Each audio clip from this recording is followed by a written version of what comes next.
However, war journalism studies has, being a subcategory of journalism studies, is very much concerned with the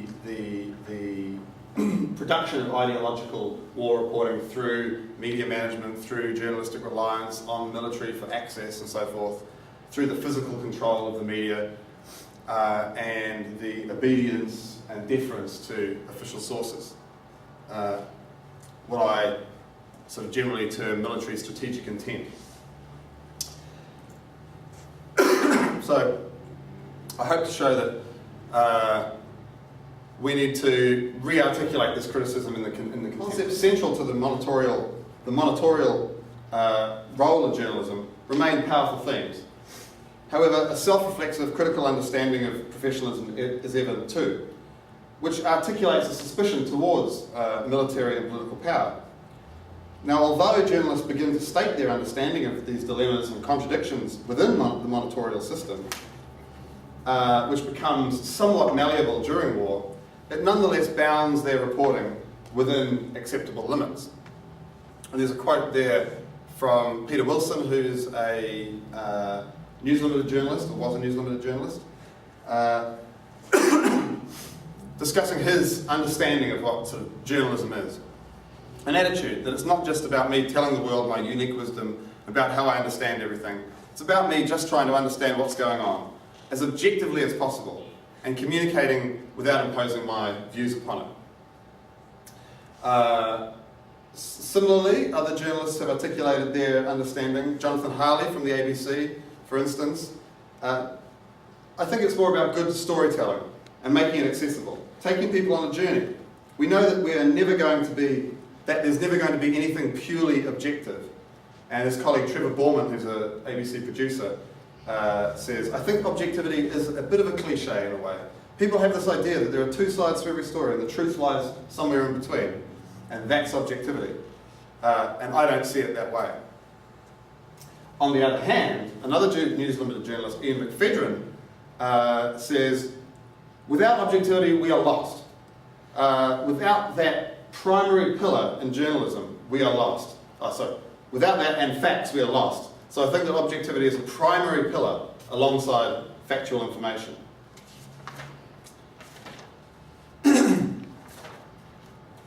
So I think we can see that these notions of professionalism, of this monitorial role, of these core concepts remain important legitimating signifiers for journalists. And I think at this point we can begin to see some of the contradiction in which journalists self-consciously, self-reflexively recognise the shortcomings of their craft, yet persist with their conventional professional practices and approach.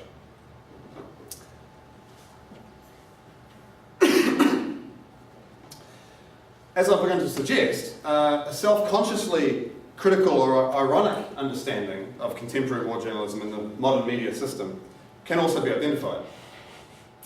The following examples, journalists demonstrate the awareness of a need to critically interpret political communications and draw attention to the stage management of war reporting. In these passages, the emerging contradiction between the normative monitorial role and the realities of reporting the Iraq War become visible and begin to demonstrate the contradictions between lived workaday journalism, guided loosely by procedural norms, and the demands of professionalism. Mark Willesee, who was reporting in Baghdad for the ABC, and Rory Callanan, who was based at Central Command in Doha for News Limited, tell of being explicitly directed to cover certain aspects of the war against their professional news judgment. And in both of these cases, the pursuit of these stories resulted in, quote, redundant reporting. Coverage that was characterised by parochialism, and in the case of the ABC, pursued to compete with commercial interests, commercial news competitors, I should say. As Willesee recounts, he was explicitly directed to leave Baghdad during the invasion period to report on Australian naval manoeuvres in the Persian Gulf. And he says, to me, that was the the most boring bloody story I covered in the whole time. And I'll tell you why. Because they were sitting on a billiard-flat sea with their thumbs up their ass and their minds in neutral. This is his coverage of Australian military activities. And he describes the Persian Gulf looking like a great parking lot where even Polish vessels were to be found. Rory Callanan, there we go. So, from the air, the waters off Iraq look like giant parking lot for coalition warships, even Polish vessels. Rory Callanan, on the other hand, who was reporting from Central Command, describes the absurdity of travelling all the way to the Qatari desert when the same information was available in Sydney, Canberra, London and New York. He says, but what we found that people in New York and journalists back in Australia started to get briefings from politicians from Canberra that we weren't getting while we were in Doha, where theoretically was Command HQ. So it was just completely ridiculous.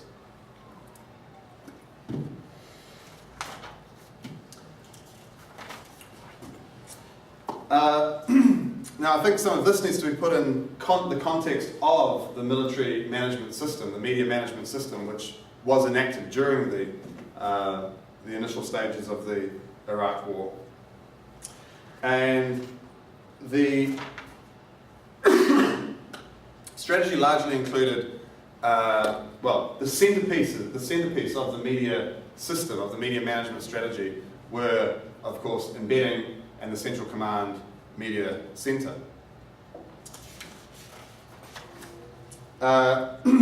Now,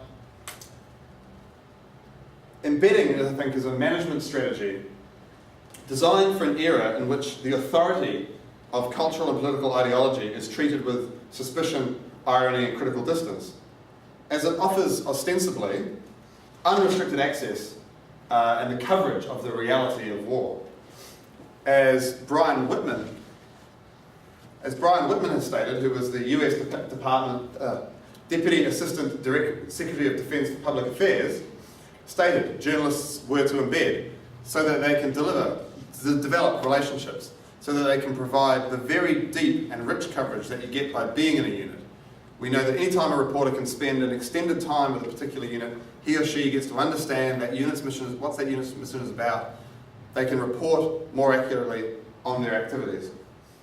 While embedded reporting in military stage management has been strongly criticised by many authors in the writing about the Iraq War, I feel that little consideration has actually been given to the notion that media and military interests are coincident within the monitorial system, in which market competition and public service sit awkwardly side by side. And that these interests necessarily produce problematic journalism. In the following section, I'll show that although journalists were very well aware of the limitations of their capacity to report fully and openly, and are cognizant of the need to avoid, for instance, sanitizing language, these limitations are not articulated into their news reporting. This is the case even at moments when events or circumstances make an opportunity for critical discourse to be articulated into the mainstream news narrative, such as the witnessing of US military incompetence when causing civilian casualties. Rather, self-conscious journalists persist with a professional form that, whilst not biased or ideological, or distorted in any conventional ideological sense, overlooks its own limitations, presenting the contingencies and selective judgments about wartime as unproblematic, objective news.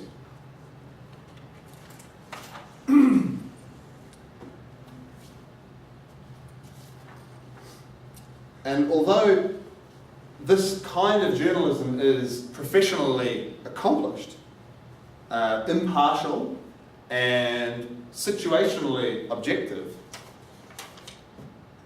journalists both provide favourable and sympathetic accounts of military operations whilst legitimating the reporting methods and the media system that provides their reporting opportunity. And it is in this sense that professionalism is not ideological, but a form of ideological fantasy.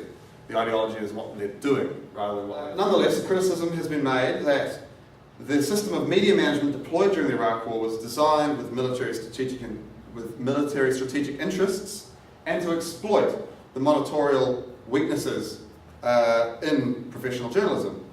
The strategic intent of the Department of Defence to co-opt the media has been clearly identified, and as I'll demonstrate, a critically self-aware journalism relying on conventional norms remains insufficient for producing a more enlightened account of war in this context.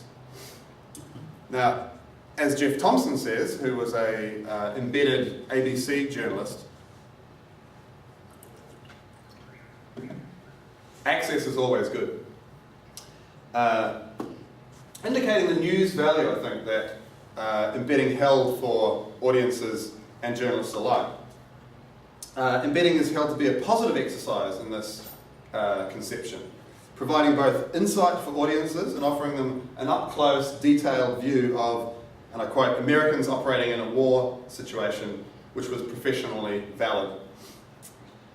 The journalistic need for physical closeness with soldiers in order to produce credible news, or else run the dangers of reporting at a distance, as occurred with the media system established in Kuwait and Doha, is clear. All through embedding, journalists were able to construct the reality of the conduct of war, quickly and easily broadcasting and publishing it for consumption. Although Thompson and Murdoch, for example, Lindsay Murdoch, who was an embedded Fairfax journalist, although Thompson and Murdoch, for example, are aware of the dangers for balance threatened by a single perspective of reporting, the value of this access to reality prevails over other professional concerns. And deploying these concepts of monitorial professional journalism, embedding and, in general, cooperation with the military and the media system is articulated within conventional professional journalism, not outside it, the way in which those who are portrayed as cheerleaders for the military or perhaps official military press units are considered. Here, through appeals to journalists' normative political role, the concept of professionalism is expanded to accommodate new forms of journalistic regulation. The criticism of journalism, however, is not that the persistent telling of a story from a given perspective and reproducing military assumptions produces an inaccurate account of independent reality and is somehow an ideological obfuscation. Rather, embedded journalism fundamentally produces an account of war which is sympathetic towards military interests and logic, whilst simultaneously satisfying the journalistic need to report on objective reality. Embedding is lauded for offering this opportunity, and it is in this sense that journalism brings war into existence in certain contingent ways, or as I argue, makes war real through the fantasy of professionalism and in a manner consistent with military strategic intent. And there's a quote there from a story from the Sydney Morning Herald. The hit and run sorties have slowed the push of 20,000 strong Marine 1st Division on Tuesday night was bogged down for 24 hours. The Marines could do nothing but sit in their vehicles until the storm lifted yesterday. The sand had rendered their night vision equipment as one of their biggest advantages over the Iraqis, virtually useful. Through this narrative or ethnographic approach, Marines are constructed as characters in the war story. While the Iraqis remain an amorphous, unknown, ill-defined other, American soldiers become humanized through the logic of the up-close, embedded experience.